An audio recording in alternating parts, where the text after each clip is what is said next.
O autismo, ele sofre por muito preconceito. Como? Então, quando a gente vê uma pessoa com deficiência, né, visível, então você vê uma pessoa que precisa de uma bengala, né, porque ela tem uma deficiência visual, uma pessoa que está na cadeira de rodas. Então, você vê alguma coisa física ou você consegue entender que existe, identificar. Uhum. Uma pessoa que tem um transtorno do espectro autista, muitas vezes ele não tem essa característica. Ela vai demonstrar através dos comportamentos.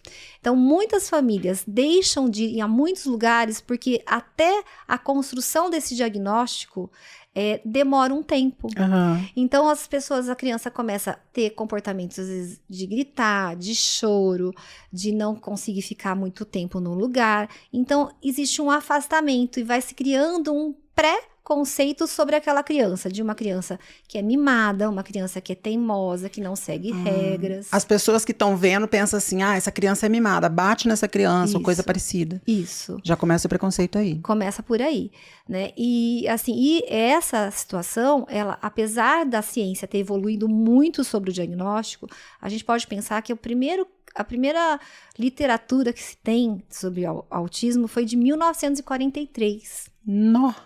É novo. É muito novo. Logo então, ali. Você imagina, há 30 anos atrás, eu tenho uma história onde o autismo era tido como, né, historicamente, chamava-se da mãe geladeira. Você já ouviu falar desse tema? Não. Nossa, eu tenho, é uma história que é importante a gente relembrar essa história, porque a criança, um dos outros sinais, então a gente já falou sobre se atender pelo nome, um dos sinais.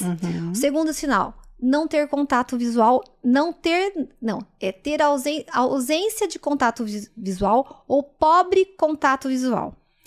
Então, não olha muito na pessoa. Não olha muito, tá. Ele não foca, tá? Então, depois eu vou falar um pouquinho sobre os estudos, mas o que acontecia? Eu assistia vídeos e vídeos e vídeos, e a gente estudava muito por quê? Né? A gente pega o bebê, você põe o bebê aqui, o que a mãe faz? Ela vai olhando, né? Olha o bebê, e o bebê vai chegando próximo e vai se cruzando o olhar. Nessa época das mães geladeiras, falavam que a mãe não olhava para o bebê e por isso que o bebê não olhava.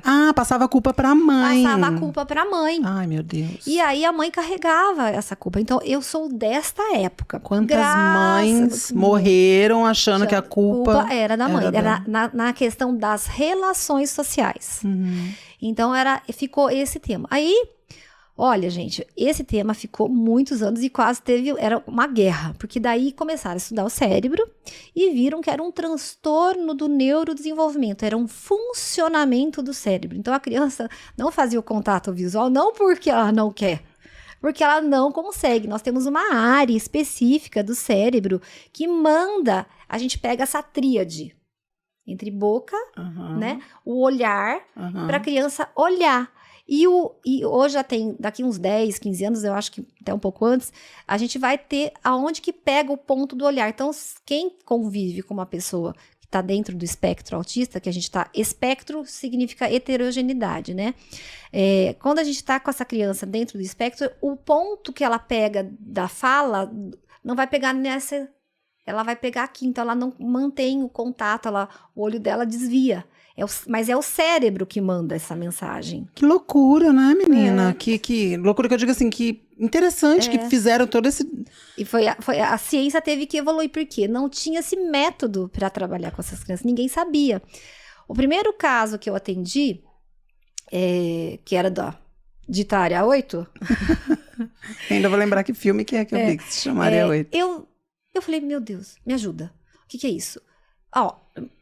O que falaram? Era um adolescente, ele não fala, ele não só bate, agride. Eu falei, gente, e agora? Só que ele chegou e cantou a música de um cantor super famoso inteiro. Eu falei, mas o que é isso? Mas realmente eu não sabia.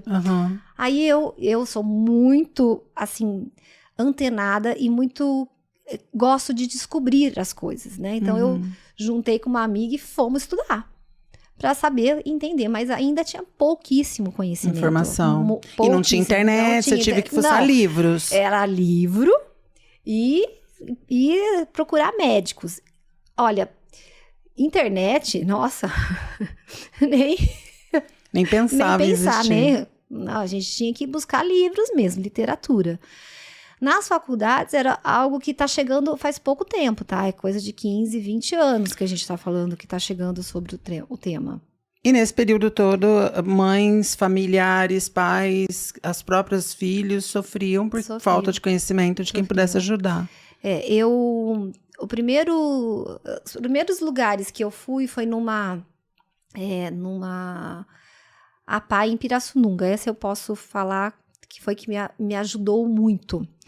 Eu fiz um estudo sobre um método chamado método TEACH, que foi um grupo. Sempre começa os estudos, a pessoa com deficiência, se você pegar historicamente, temos a APAE, temos AMAS, temos Pestalozzi, sempre começou com familiares, tá? Historicamente sempre tem algum familiar. O Estado ou alguém vai chegar e falar assim, seu filho está precisando disso. É sempre um pai, uma mãe, algum responsável que começa a observar que aquilo não está tendo um efeito e vai buscando conhecimento. Aí o terapeuta acaba indo junto. Então eu comecei a estudar um pouco o TEACH, né, que é na Carolina do Norte, é um método que uma universidade começou a trabalhar com essas crianças. Mas o que acontece? O diagnóstico era tardio, porque como não tinha esse conhecimento, muito tempo se perdia até falar o que era. Então, teve vários nomes. O autismo, ele teve vários nomes. Transtorno global do desenvolvimento, transtorno invasivo do desenvolvimento, foram colocando os nomes. Hoje, nós estamos com essa nomenclatura. Transtorno do espectro autista, justamente porque ele é como um guarda-chuva. Ele vai de um nível muito leve até um nível severo.